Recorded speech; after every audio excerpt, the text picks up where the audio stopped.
The year was 1885, and the silence had a weight Arthur Vance could feel in his bones. It was a physical presence in his small, sturdy cabin, a permanent guest that sat in his wife's empty chair and lay beside him in his cold bed. For 10 years, that silence had been his only constant companion, broken only by the wind that clawed at the eaves of the house, the lowing of his cattle, or the sound of his own solitary footsteps on the hard-packed earth of his ranch. The land itself was an accomplice to his isolation, a vast, rolling expanse of Wyoming prairie that stretched to a horizon so distant it felt like the edge of the world. It was a place that could swallow a man whole, and in many ways it had swallowed Arthur. He had not spoken to a woman since the day he buried Martha and their infant son, Thomas. The diphtheria had taken them in the space of a single, brutal week, leaving him with nothing but the ranch they had built together, and a grief so profound it had scoured him hollow. The words he might have said to other women, a polite greeting to the storekeeper's wife in town, a shared pleasantry with a neighbor's daughter, simply died in his throat, choked by the memory of the voice he could never hear again. So he stopped going to town unless it was a matter of life and death. He arranged for his supplies to be left by a hired hand from a neighboring spread, a transaction conducted with grunts and nods. His world had shrunk to the boundaries of his property, to the rhythm of sunrise and sunset, to the endless cycle of work that kept his body tired and his mind numb.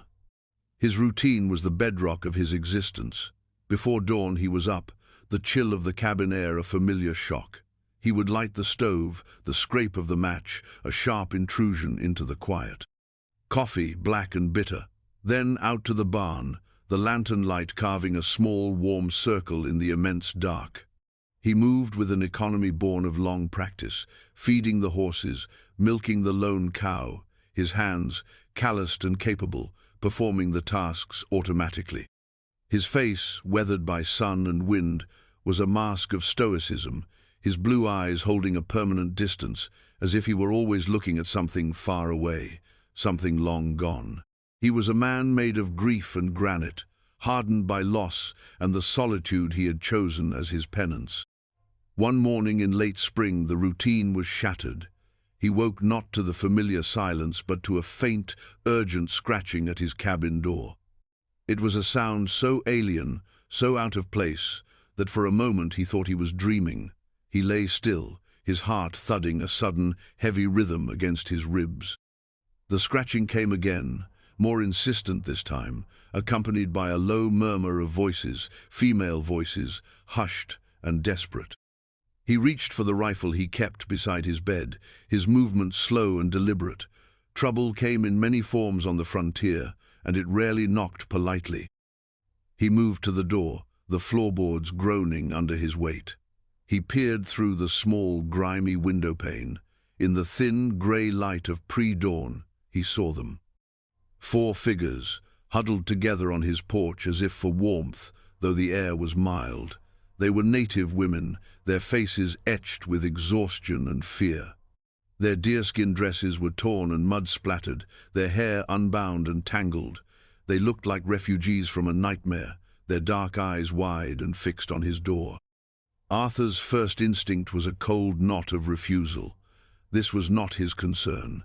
He had built his life around the principle of non-involvement, a fortress of solitude to protect the raw wound of his past. These women, with their visible desperation, were a complication he did not want or need. They meant trouble.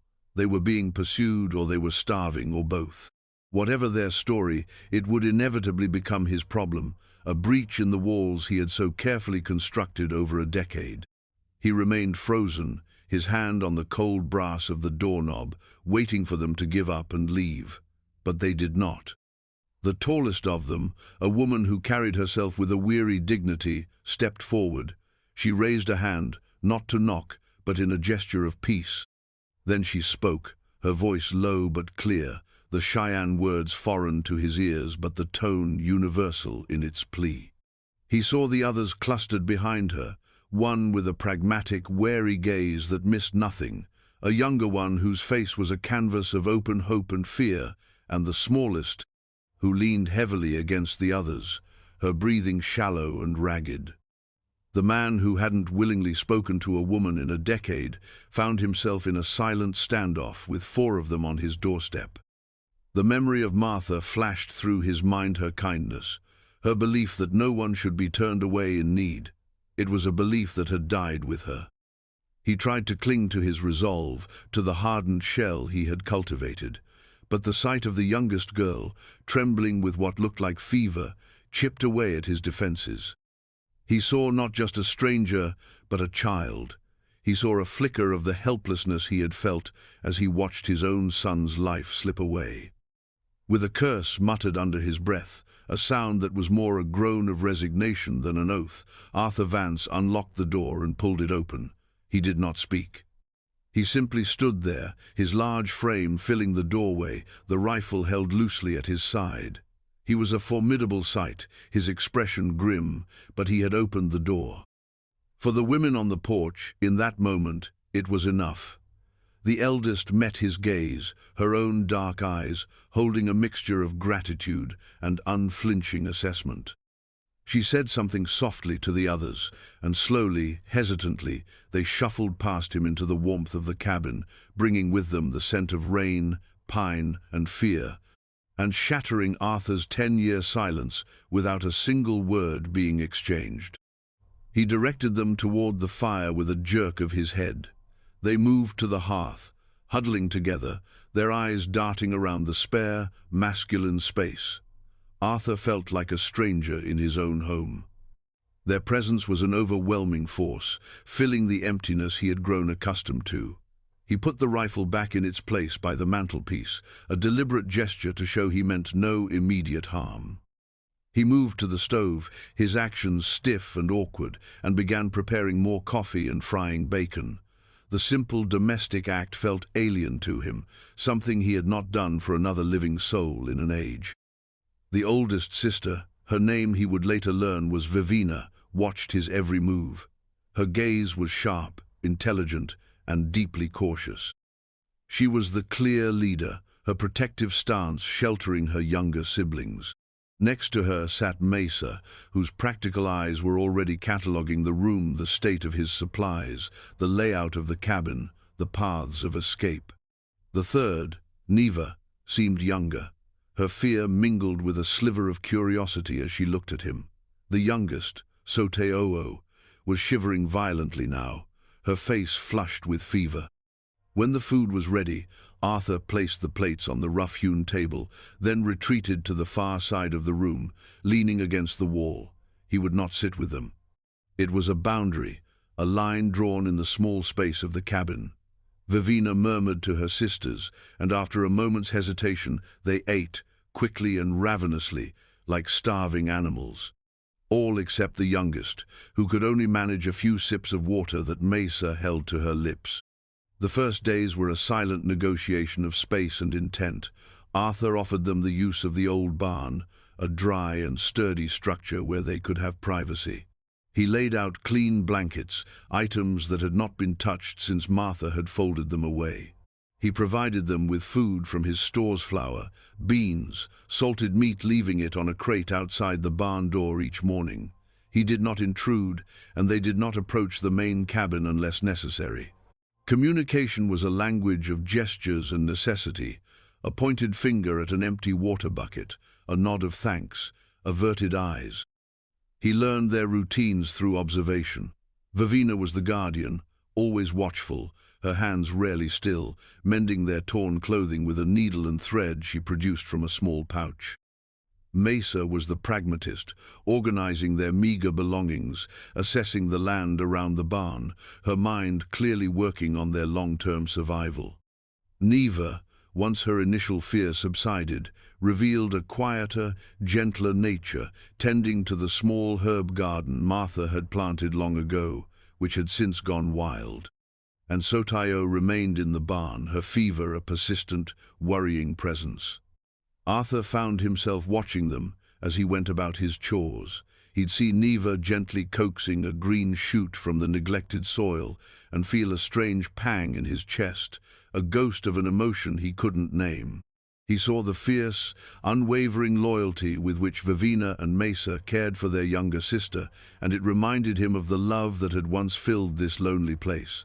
Their presence was a constant, low-grade ache, a reminder of everything he had lost, but also, disturbingly, a crack in the frozen surface of his grief. He resented it. He resented them for making him feel anything at all. The turning point came on the fifth day. A storm rolled in from the mountains, a furious behemoth of black clouds and slashing rain. The temperature plummeted. Arthur was securing his livestock when he heard a cry from the barn, a sharp, panicked sound from Vevina. He hesitated for only a second before his feet were moving, splashing through the mud and cold rain. He found them inside, clustered around Soteo. The young girl was convulsing, her body racked by violent tremors, her breath coming in ragged, desperate gasps.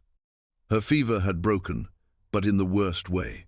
Vevina was trying to hold her still, her face a mask of terror. Mesa was bathing her forehead with a damp cloth, her usual composure fractured. Neva was weeping silently in a corner. Arthur saw the scene and was thrown back 10 years, to another small body shaking with fever, to the same scent of sickness and despair. The memory hit him with the force of a physical blow. For a moment he could not breathe, but then he saw Vevina's eyes lock on his, and in them he saw not a demand, but a desperate final plea. It broke through the wall of his past. This was not then, this was now. "Get her to the house," he said. The words felt rough and unused in his mouth, the sound of his own voice startling him. It was the first full sentence he had directed at them. There was no argument. Working together, he and Vevina carried the frighteningly light girl through the deluge to the cabin. He laid her on his own bed, the one Martha had died in. He pushed the painful memory aside, his focus narrowing to the task at hand. "Keep her warm, more blankets," he ordered, his voice still gravelly but now firm with purpose. While Mesa and Neva wrapped their sister, Arthur went to a locked chest at the foot of the bed. He opened it for the first time in a decade. Inside, preserved in the dry air, were Martha's things. He pushed past the scent of dried lavender and old memories and retrieved a small wooden box. It contained her remedies: dried willow bark for fever, horehound for coughs, a small bottle of laudanum. He had not been able to save his wife or son, but he remembered the things she had tried. He worked through the night, and into the next day, a silent alliance formed with the 3 older sisters. He showed Vevina how to brew the willow bark tea, a bitter concoction he forced drop by drop between Sotayo's lips. He communicated with Mesa in clipped commands and gestures, having her boil water and keep the cloths cool. He even found a moment to hand a cup of coffee to Neva, who sat watching, her young face pale and strained. Sometime during the second night, as the storm outside finally exhausted itself, the girl's convulsions ceased. Her breathing, though still shallow, grew steadier. She fell into a deep, natural sleep. The crisis had passed. Arthur, exhausted, slumped into a chair by the fire. Vevina, who had not left her sister's side, came over and stood before him. "Thank you," she whispered. It was the first English word he had heard from her. The accent was thick, the words spoken carefully, as if it were a precious, fragile thing. Arthur just nodded, too tired to speak, too overwhelmed to process the shift that had just occurred. He had let them in, not just into his cabin, but into his life. The fortress had been breached, not by force, but by a shared vigil against death. In the days that followed, the atmosphere in the cabin changed. The cautious silence was replaced by a softer quiet, one of shared space rather than mutual suspicion. So Teo slowly regained her strength, her recovery cementing a fragile, unspoken trust. The sisters began to contribute to the running of the household without being asked. Mesa, it turned out, was incredibly resourceful, repairing a leaking section of the roof with a skill that impressed him. Neva's gentle touch in the garden began to yield a surprising bounty of herbs and vegetables. Vevina took over the cooking, transforming his bland staples into flavorful meals, her quiet competence filling the kitchen with a warmth it had not known for years. One evening, as they sat around the tabla custom that had started naturally after Sotio's illness, Vevina spoke again. She looked at Arthur, her expression serious. "We are hunted," she said, her English slow but steady. "Men from the fort. They took our brother, Moketavato. They say he raided their supply lines. They lie."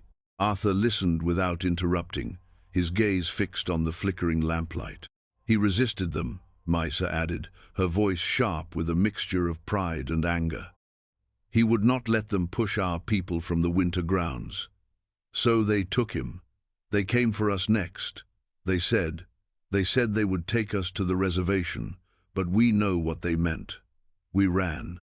The story hung in the air, heavy and ugly. Arthur knew the kind of men she spoke of. Soldiers who operated with the thinly veiled authority of the government, but whose actions were driven by cruelty and greed. Men who saw native people not as human beings, but as obstacles or objects. "The leader," Vevina continued, her voice dropping lower. "He is a captain, a man with a cruel face. He said he would find us, that there is nowhere to hide." Arthur felt a cold dread seep into his bones. This was the trouble he had feared from the beginning, but it was no longer an abstract possibility. It had a name and a face. He looked at the four sisters, at Vevina's fierce resolve, Maisa's defiant anger, Neva's quiet fear, and Soteo, now watching him with large, trusting eyes. They were not just a complication anymore. They were under his protection. The realization was as terrifying as it was undeniable. "You're safe here," he heard himself say. The words were a vow, a promise he hadn't intended to make, but knew he would keep. "This land is mine. They have no authority here." He hoped it was true. The unspoken truce had become an alliance. The days settled into a new rhythm, one that included 4 other heartbeats, 4 other lives intertwined with his own. He found himself speaking more, the words coming easier. He learned their Cheyenne names and taught them the English words for things on the ranch. He discovered Neva's quiet humor and Mesa's sharp wit. He saw the deep, abiding love that bound the sisters together, a bond that had enabled them to survive. He found himself changing. The hard shell around his heart, which he had thought impenetrable, was showing more and more cracks. One afternoon he was mending a fence line, Neva helping him hold the post steady. She was humming a soft, melodic tune, a song from her people. The sound was so achingly beautiful, so full of a gentle sorrow, that it unlocked something in him. "My wife," he said, his voice thick. "Her name was Martha. She used to sing while she worked." Neva stopped humming and looked at him, her expression full of a profound, youthful empathy. She did not say anything. She simply nodded, a gesture of understanding that was more comforting than any words could have been. In that moment, he was not just the silent, grim rancher.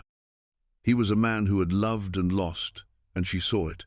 He was sharing his grief, a burden he had carried alone for a decade, and he found that its weight lessened ever so slightly. Their fragile peace was not destined to last. A week later, as Arthur was riding the perimeter of his property, he saw them, 3 riders on a ridge, silhouetted against the morning sun. They were not cowboys. They sat their horses with military stiffness, and the sun glinted off the barrel of a rifle. He knew instantly who they were. He turned his horse and rode back to the cabin, his heart a cold, heavy stone in his chest. "They're here," he said as he burst through the door. Panic flared in Neva's and Sotio's eyes, but Vevina and Mesa were instantly alert, their faces hardening. "How many?" Vevina asked. 3 for now." He grabbed his rifle. "Get to the storm cellar. Stay there.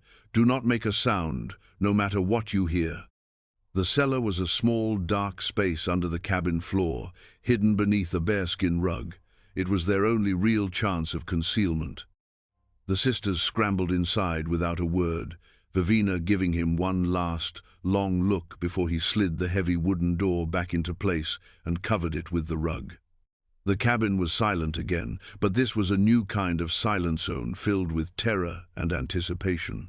Arthur stepped out onto the porch, his rifle in hand, and waited. He didn't have to wait long. The three riders approached at a slow, arrogant pace, their leader a man with a neatly trimmed beard and cold, calculating eyes. He wore the uniform of a captain. This had to be the man Vevina had described. "Captain Donovan." "That's far enough," Arthur called out when they were 50 yards from the house. His voice was steady, betraying none of the fear coiling in his gut. The captain pulled his horse to a halt, a smirk playing on his lips. His men fanned out on either side of him. "This is private property, Vance," the captain said, his voice carrying an easy confidence. "But I have business here, federal business." "I've got no business with you or the government," Arthur replied, his thumb resting on the hammer of his rifle. "I'm tracking 4 Cheyenne runaways," Donovan said, his eyes scanning the cabin, the barn, the entire homestead. "Squaws. Seen them? They came through this way." The derogatory term sent a jolt of fury through Arthur. He thought of the 4 women hidden beneath his floorboards of Vevina's strength, Misa's intelligence, Neva's gentle spirit, Soteo's resilience. They were not objects. They were people. "Haven't seen anyone," Arthur lied, his voice flat. Donovan laughed, a short, unpleasant sound. "A man living out here all alone. 10 years, I hear, since your wife passed. A man gets lonely. Maybe you're keeping them for yourself. I hear the young ones are quite accommodating." The insult was designed to provoke, to throw him off balance. Arthur's grip on the rifle tightened, his knuckles white, but he held his ground. "I think you should be on your way, Captain."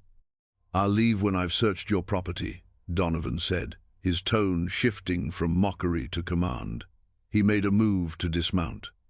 "You'll leave now," Arthur said, raising the rifle to his shoulder and aiming it squarely at Donovan's chest.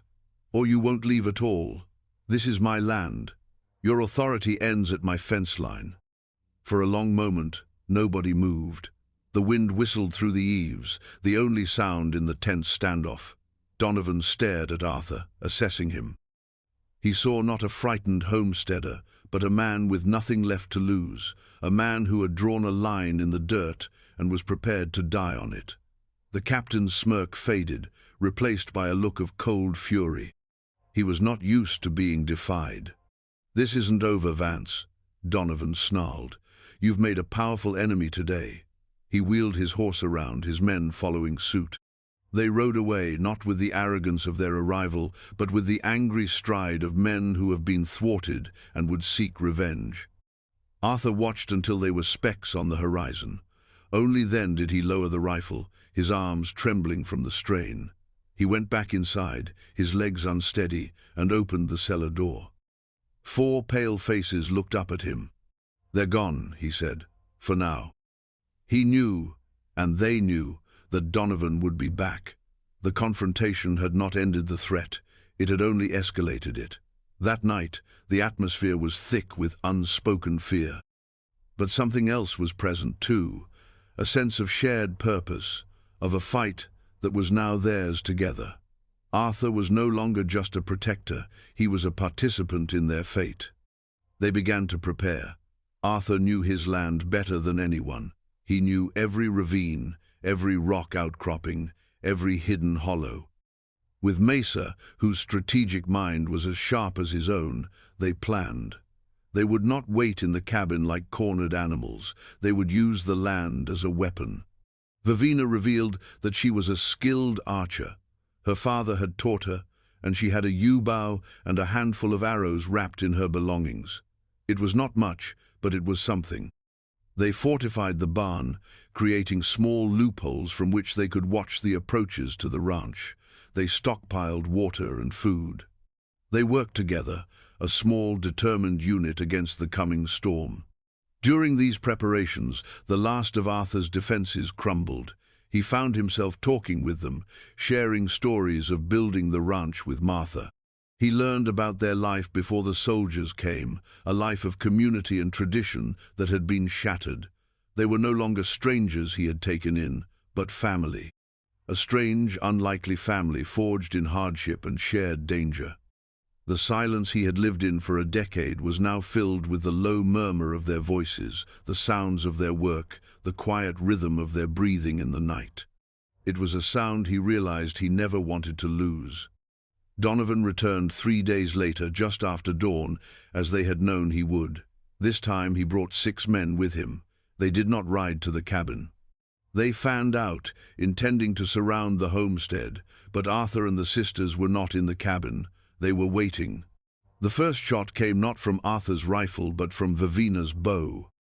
An arrow hissed out of the shadows of a rocky outcrop and thudded into the shoulder of one of Donovan's men, sending him tumbling from his horse with a cry of pain and surprise. The ambush had begun. Arthur, positioned in another cluster of rocks, fired his rifle, aiming for the horses. A second rider went down as his mount collapsed. Chaos erupted. Donovan's men, expecting an easy fight against a lone rancher, were caught completely off guard. They scrambled for cover, firing wildly in the direction of the shots. The fight was a desperate, terrifying affair. It was not a battle of heroes, but a brutal struggle for survival.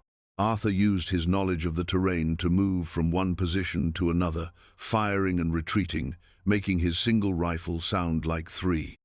Mesa and Neva created diversions, using loose rocks to start small landslides on the far side of the ravine, drawing the soldiers' fire and adding to their confusion. Donovan, enraged, rallied his men. He was a seasoned fighter, and he quickly realized they were being manipulated. He pushed his men forward toward the barn, where he assumed they were holed up. It was exactly what Arthur had hoped he would do. As the soldiers advanced across the open ground toward the barn, Vevina let loose her last 2 arrows, wounding another man. At the same time, Arthur, now hidden in the hayloft of the barn itself, opened fire with his pistol, providing close cover. The attack faltered. Donovan's men were pinned down, their confidence shattered.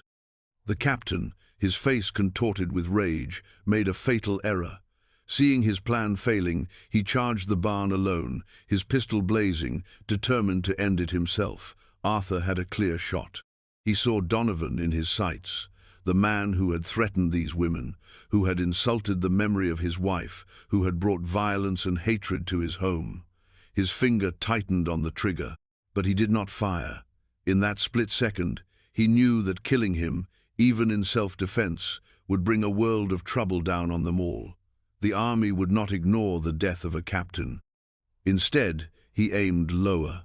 He fired once, the bullet tearing through Donovan's thigh. The captain screamed and fell, his leg buckling beneath him. The fight was over. The remaining soldiers, seeing their leader down and their numbers depleted, lost their nerve. They dragged their wounded captain onto a horse and retreated, leaving their fallen comrades behind. They fled not with anger this time, but with the haste of beaten men. Silence descended on the ranch once more, but it was a different silence. It was the quiet after a storm, the stillness of survival. Arthur climbed down from the loft, his body aching, his ears ringing. The 4 sisters emerged from their positions, their faces smudged with dirt, their eyes wide with the shock of what had just happened. They met in the space between the cabin and the barn, the ground littered with the evidence of the fight. They had faced the darkness together, and they had won. Neva began to cry, silent tears of relief and exhaustion. Vevina put an arm around her, then looked at Arthur. Her eyes conveyed a depth of gratitude and respect that no words could ever capture. He had a deep gash on his forearm, which he had barely noticed in the heat of the fight. As he looked at it, Mesa stepped forward with a strip of clean cloth and herbs from Neva's garden. Without a word, she began to clean and bind the wound, her touch gentle but firm. In that simple, caring act, the last wall around Arthur Vance's heart turned to dust. In the weeks and months that followed, a new life took root on the Vance ranch. The threat of Donovan was gone.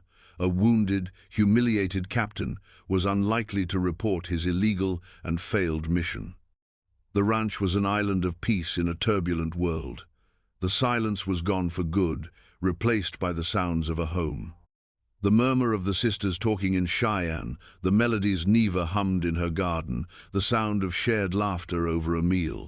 Arthur taught them how to manage the cattle, and they taught him words in their language. He repaired the old porch swing, and on warm evenings he would watch as Soteo, now healthy and vibrant, swung back and forth, her quiet joy a light in the twilight. He found himself smiling, a real smile that reached his eyes, a muscular action his face had almost forgotten. One evening, he was sitting on the porch steps, watching the sky bruise into nightfall, when Vevina came and sat beside him. They sat in a comfortable silence for a long time. "You gave us sanctuary," she said softly. "You gave us a home." "You," Arthur replied, his voice raspy with emotion, "you gave me a reason to have one." He looked out at the vast land that had once been his prison. It no longer felt empty. It felt full, alive with the promise of tomorrow. The grief for Martha and Thomas would always be a part of him, a quiet ache in his soul, but it was no longer the only thing there. It now coexisted with a new, unexpected love for the four women who had appeared on his doorstep and shown him how to live again. He was no longer just Arthur Vance, the lonely cowboy. He was part of a family. And for the first time in 10 long years, he was home.